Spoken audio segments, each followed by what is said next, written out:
Vamos falar sobre João capítulos 10 e 11. Note aqui que nós estamos colecionando várias expressões de Jesus em João, quando ele fala que eu sou.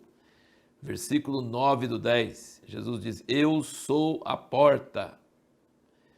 E versículo 11, ele diz, eu sou o bom pastor.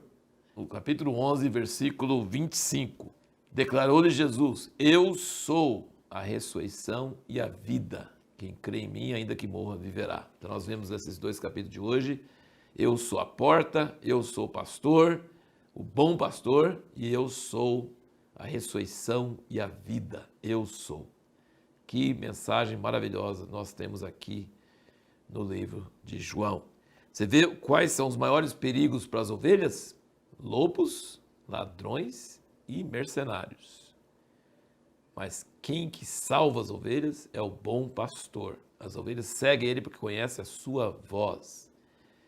E aqui nós temos no meio desse texto também uma coisa maravilhosa que fala sobre a unidade do povo de Deus, que vai ser uma igreja só, que Jesus vai voltar para receber. E o versículo 16, ele diz, tenho ainda outras ovelhas que não são deste aprisco. A essas também me importa conduzir, e elas ouvirão a minha voz, e haverá um rebanho e um pastor. Isso é maravilhoso. Outra verdade tremenda, versículo 17. Por isso o Pai me ama, porque dou a minha vida para retomar. Ninguém me tira de mim, mas eu de mim mesmo a dou. Tenho autoridade para dar e tenho autoridade para retomá-la. Esse mandamento recebi de meu Pai. Então Jesus não morreu porque era obrigado a morrer. Ele morreu porque queria fazer a vontade de Deus. Jesus podia não morrer, mas ele não aceitou essa possibilidade porque ele vivia para agradar o Pai. Então ele morreu porque ele espontaneamente queria obedecer à vontade de Deus. Iam apedrejar ele porque ele disse que eu e o Pai somos um, que sendo homem se fazia Deus, né? Versículo 33, sendo tu homem te fazes Deus. E aí no versículo 34 ele diz, tornou-lhe Jesus, não está escrito na vossa lei, é interessante que o jeito que ele fala, na vossa lei eu disse vós sois deuses. Se a lei chamou deuses aqueles a quem a palavra de Deus foi dirigida, e a escritura não pode ser anulada, aquele a quem o Pai santificou e enviou ao mundo, dizeis vós blasfemos, porque eu disse sou filho de Deus? Onde está escrito isso que Jesus está citando? Salmo 82, versículo 6. Ele está chamando os salmos de vossa lei, eles chamavam de lei tudo que era escrito, né? O Velho Testamento todo chamava a lei dos profetas, então ele chamava os salmos de lei. Ele cita isso, ele pinça isso do Salmo 82, versículo 6, e diz, não está escrito na vossa lei, vós sois deuses? Então a palavra de Deus está dizendo a quem Deus dirige sua palavra são deuses, e eu que fui enviado pelo Pai, você diz que eu não posso dizer que sou filho de Deus? E em João 1, versículo 12, que ele deu a todos aqueles que o receberam o poder de se tornarem filhos de Deus. Então, a palavra de Deus dirigida a nós e recebida por nós nos transforma em filhos de Deus, participantes da divindade. Então, isso é uma coisa maravilhosa, uma verdade tremenda. E agora nós chegamos no capítulo 11, e esse capítulo 11 é tremendo. Nós vemos que Jesus amava muito Lázaro e Maria e Marta. Ele sempre ficava na casa deles. Mas quando eles avisam ele que estava doente, à morte, ele propositalmente não foi. Não foi lá para curar.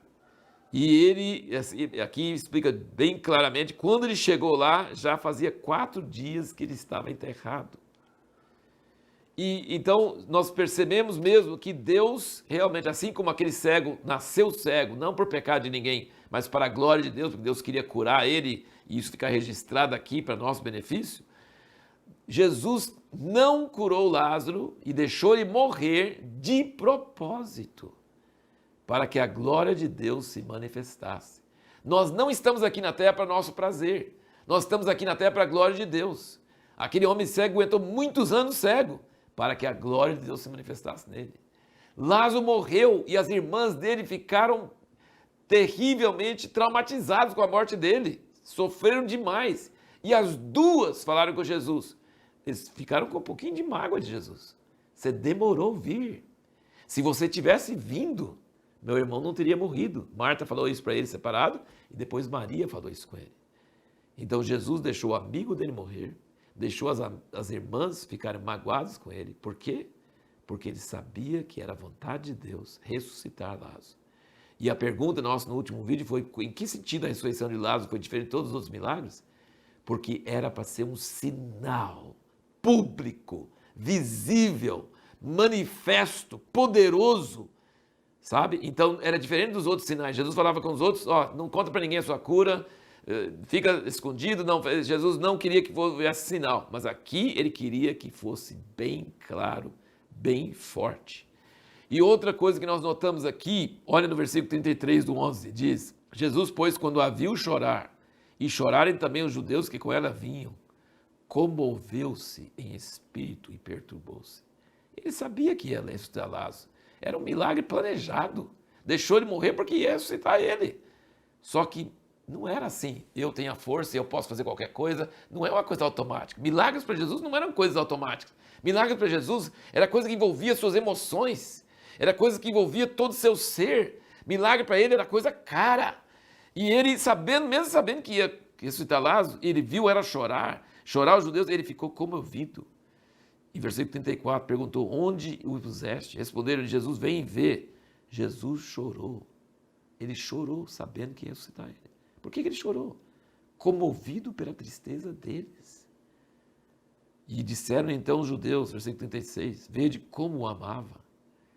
Versículo 38, Jesus, pois, comovendo-se outra vez. Foi muito forte isso aí. Profundamente, olha aqui. Jesus, pois, comovendo-se outra vez profundamente, foi ao sepulcro. Ele mandou tirar a pedra.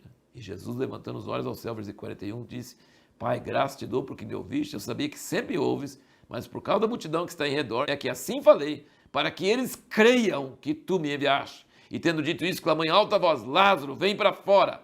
Saiu o que estivera morto, ligado os pés e as mãos com fardo, seu rosto envolto de um lenço. Disse Jesus: desligai-o e deixai-o ir.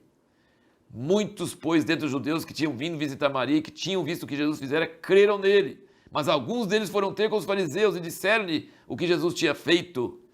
Então, olha assim, ele fez um milagre público, visível, planejado, e sabe que nós vamos ver isso no próximo vídeo. Mas esse milagre de ressurreição de Lázaro apressou a morte dele.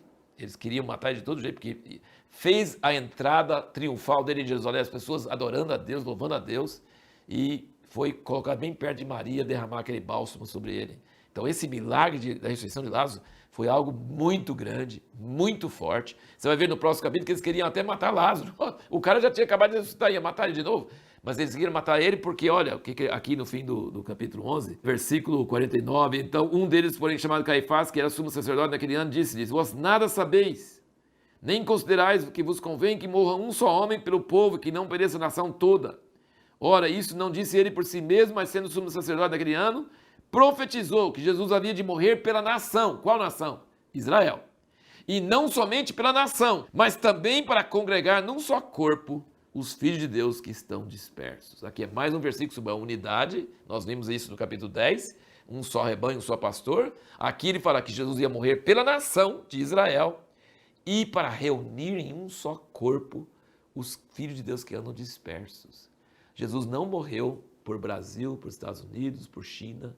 Jesus morreu por Israel. A nação de Israel é especial aos olhos de Deus. Ele morreu pela nação, porque ele prometeu a Abraão sobre os filhos dele.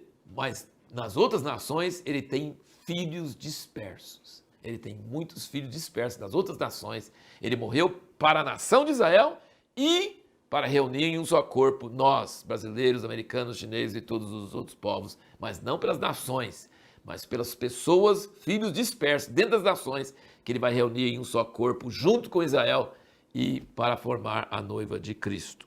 Agora a pergunta que nós vamos responder no próximo vídeo é: como Jesus nos ensina a amar uns aos outros? De que maneira?